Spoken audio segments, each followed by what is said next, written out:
Ռադիո Շանթ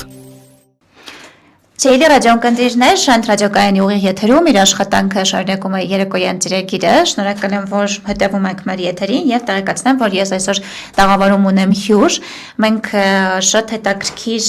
զրուցակից ունենք այսօր։ Իմ հյուրն է նկարիչ արտագործ Անի Ռաշոյանը։ Ողջունում եմ ձեզ։ Ողջույն Էմաչյան։ Շնորհակալ եմ մեր հրավերը ընդունելու համար։ Մեր ռադիոլսողներին տեղեկացնեմ, որ ինչպես արդեն ասացի, Անին զարդագործ է, նկարիչ է եւ հանրահայտ Ռաշանի բրենդի հիմնադիրը, որը կարծում եմ բավականին արդեն հայտնիություն է ձեռք բերել նաեւ մեր քաղաքի սահմաններից դուրս։ Մի փոքր կուզենայի հենց այդ մասին խոսենք, սկսենք հենց ձեր բրենդի պատմությունից, ինչ է այն իրենից ենթադրում, ներկայացնում եւ ավելի մանրամասն պատմենք հենց մեր ռադիոլսողներին։ Բարի, ապրանքանիշը ստեղծվել է մոտ 12 տարի առաջ, երբ ես ավարտեցի Գեղարվեստի ակադեմիան, փնտրտուքների մեջ էի, ինչպես ռեալիզացնել իմ կրթությունը, ինչ ուղղությամբ գնալ, եւ բացի նրանից, որ ես ստեղծագործում էի ազատ, որոշեցի ստեղծել մի ապրանքանիշ, որը կտարբերվի, հետաքրքիր կլինի իր մտածողության մեջ։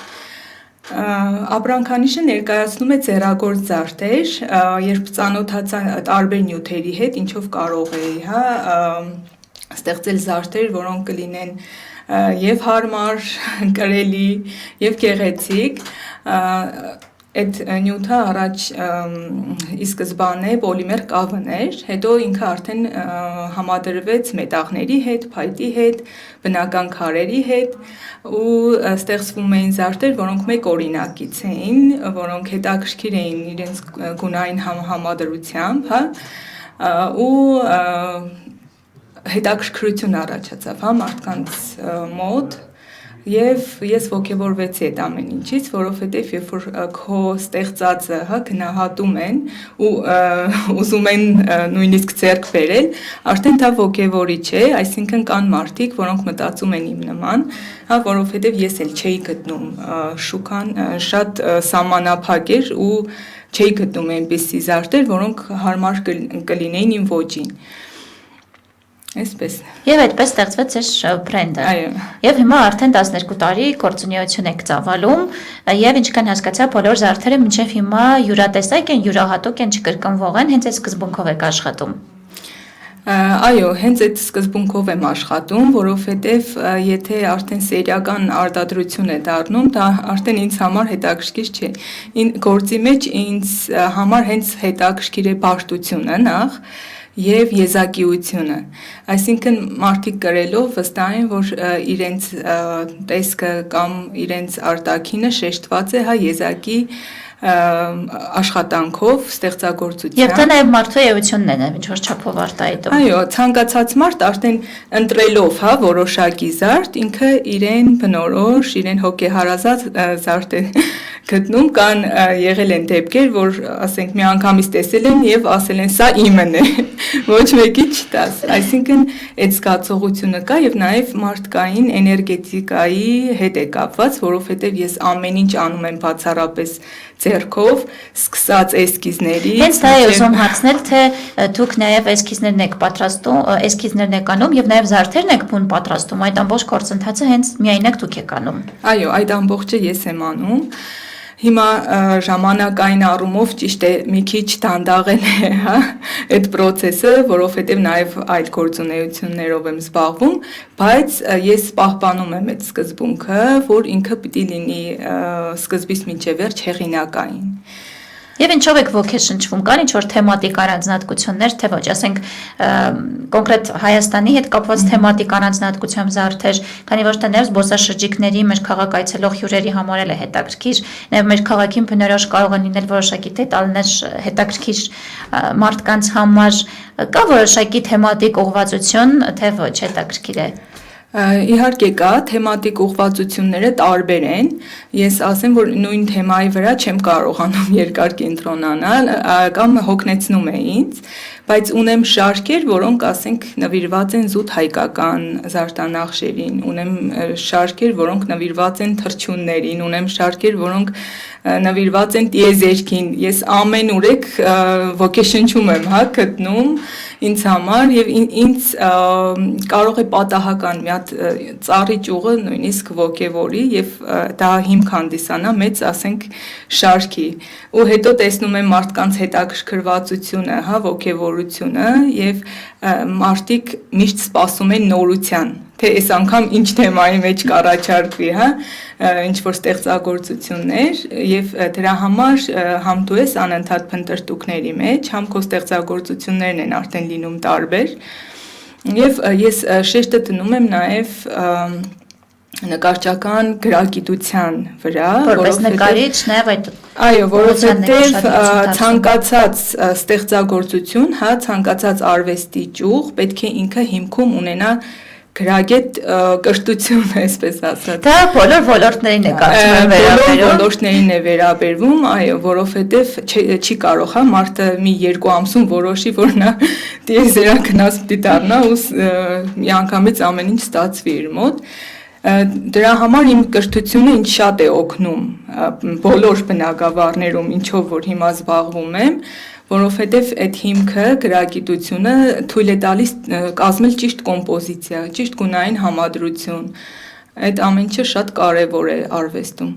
Եվ մի փոքր խոսենք ընդհանուր սեր հավաքածուների եւ զարդերի տեսակների մասին։ Կարծում եմ մեր ռադիոլսողներին էլ կհետաքրքրի, թե բրենդում կոնկրետ ինչ զարդեր ունեք, ինչ են դրանցում ընդգրկված մատանիներ, վզնոցներ եւ այլն, եւ արդյոք կա նաեւ նորամուծություններ, որոնք կարող եք առաջարկել։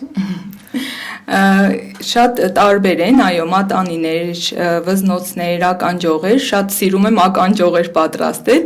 Ինձ համար գրավիչ է, որ կարողանաս, հա, նույն ականջողից հա երկու նույնատիպը ստանալ, դա էլ է պրոֆեսիոնալիզմ, ինձ թվում է, ու առաջարկվող այդ տեսականում մեջ շեշտը դնում եմ էլի ունիկալության վրա, որովհետև ձևերը, հա, շատ տարբեր են զարդերից, ու իրենք կոնկրետ մեր գիտեցած, ասենք, սովորական մատանու կամ ականջողի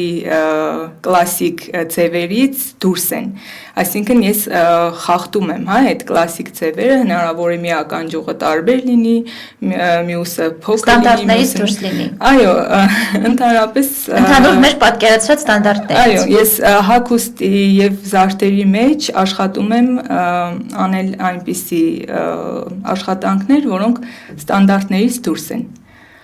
Եվ բացի զարդերից ձեր ապրանքանիշում կան այլ տեսականիներ, միգուցե արդեն հագուստներով եք նաև զբաղվում։ Դեռ հագուստներով չեմ զբաղվում, բայց սկսել եմ շարֆերից, հա, շարֆերի վրա եմ նկարում, վերնաշապիկների վրա արդեն սկսել եմ, բայց այդպես չեմ կարող ասել, որ հա դրանք ինչ-որ կոլեկցիաներ են, դուք ուղղակի նկարում եք հենց խնդրում են, ես ընդունում եմ սիրով, բայց այդպես որ ասեմ կոլեկցիաներ ունեմ, հա, հավաքածուներ ունեմ, դեռ ոչ, բայց հնարավոր է, որ մոտ ապագայում այդ ուղղությունն էլ զարգանա։ Կա մարդկանց մեջ հետաքրքրություն մեր հայկական զարդարվեստի նկատմամբ, ինձ հետաքրքիր է, որովհետև դա այն ոլորտն է, որտեղ մենք իսկապես հարուստ պատմություն ունենք, միշտ զարդարվեստը Հայաստանում պատմականորեն շատ հայտնի է եղել, մեր քաղաքը առավել ևս արվեստների եւ արհեստների քաղաք է, այդ առումով նաեւ մենք ունենք յուրահատուկ ավանդույթներ, արդյոք հիմա մարդիկ այդ ամենը գնահատում են, թե ոչ։ Այսպես ասեմ, կա մասսա, որը գնահատում է ու ինքը չի կարող լինել մասսայական, հա, այսպես ասած, որովհետև այդ գիտակցական մակարդակ է, որին դեռ ոչ բոլորն են հասել, ու այդ փոքր մասսան ինքը հասկանում է, որ հայկական զարդանախշերով, հա, հայկական մոտիվներով աշխատանքները, երբ որ իրենք գնում են, դա մի տեսակ է, որը պահպանում է, հա, հայկական մշակույթը պահպանում է, զարգանում է եւ տարածվում է։ Եվ նաեւ մոդեռնիզացիայի միջոցով մասաների մեջ է շրջանառվում։ Հենց այդ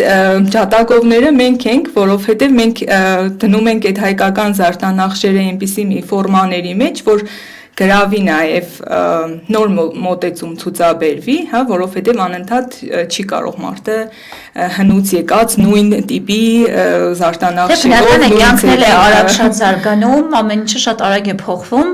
եւ այդպիսով միգուցե մենք կարողանանք նաև արտասահմանցիների ուշադրությունն էլ գրավել ավելի նրանց էլ ակնահաճո լինի եւ ավելի մասսայական դառնա եւ տարածվի։ Ասեմ ձեզ, իրենց շատ է գրավում այդ ամեն ինչը, իրենք մեծ ակնածանքով մեծ հարգանքով են, այսպես ասած, վերաբերվում, շատ ավելի շատ, քան տեղացիները, այո, ու հենց այդ մոտեցումը, հա, մենք պետք է ընդօրինակենք, ընդօրինակել ընդհանրապես լավ բան չի, շատ տարածված է, հա, մեզանում, բայց այդ մոտեցումները պետք է ընդօրինակենք, վերցնենք եվրոպական մշակույթը, հա, ինչպես են պահպանում, մենք նույնը անենք հայկական մշակույթի համար։ Եվ մի փոքր խոսենք ձեր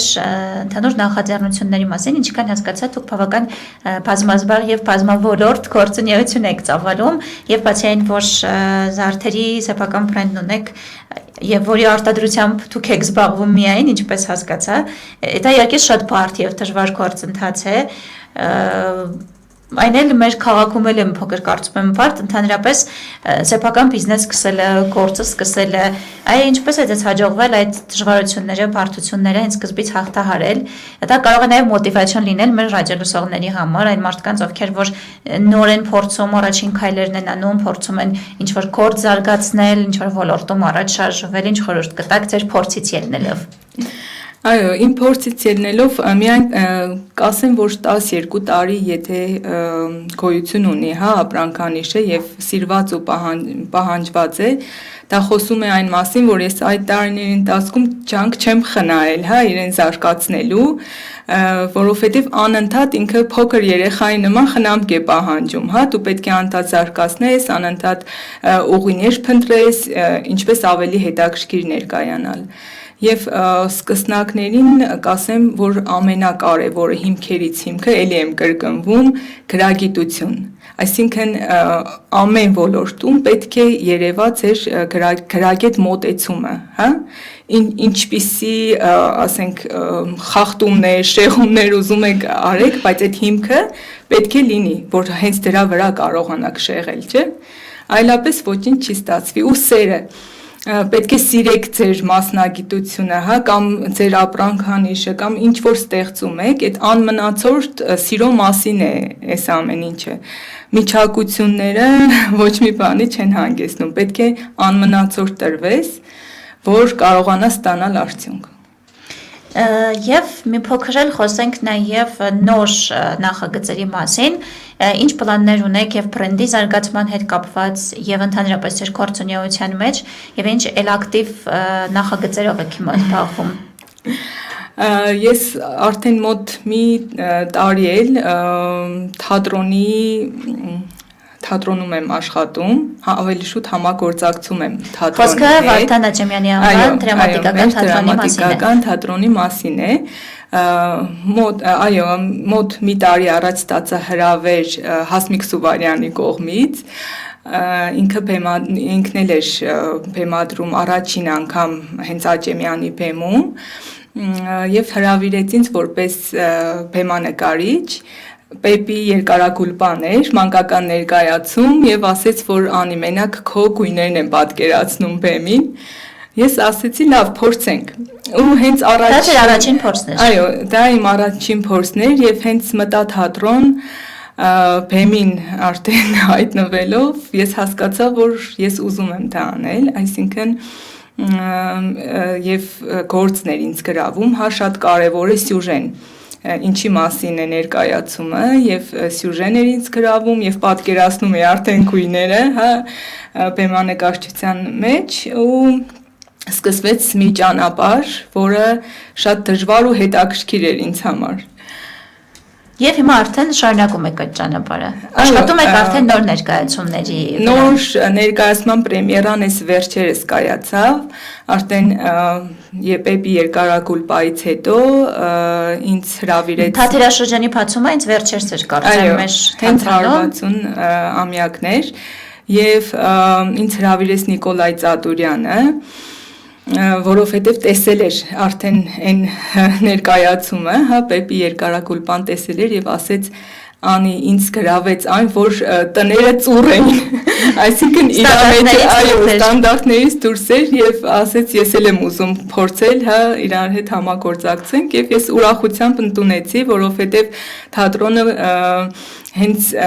իրեն ոնց որ Հոբելյանը այդպես էր ուզում նշել, այսինքն ինքը ուզում էր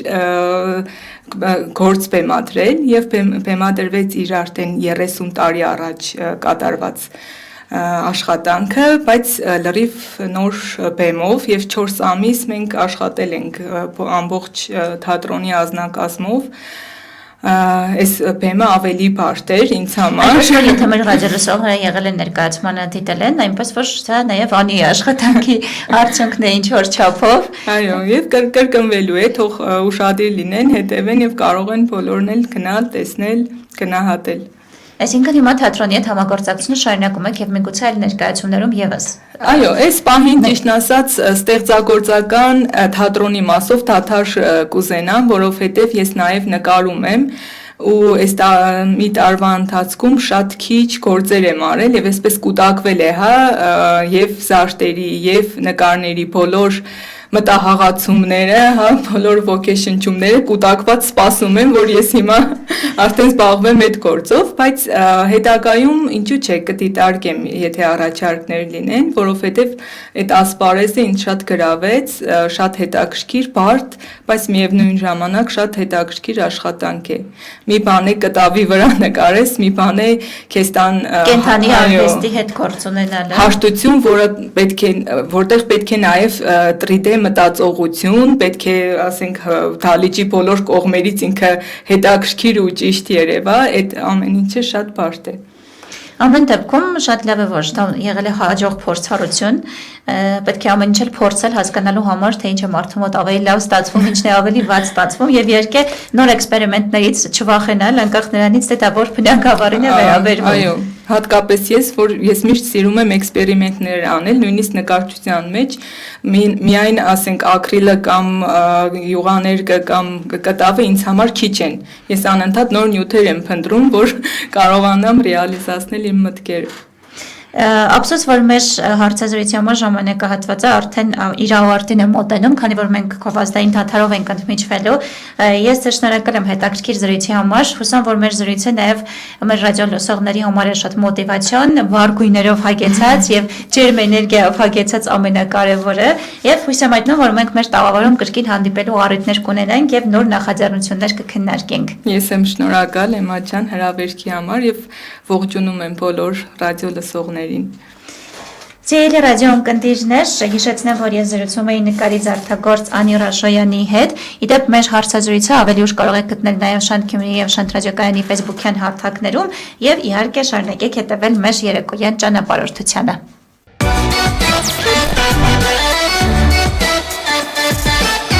Շանթ ռադիոկայան, մեզ ոչ միայն լսում են, այլ նաև սիրում են։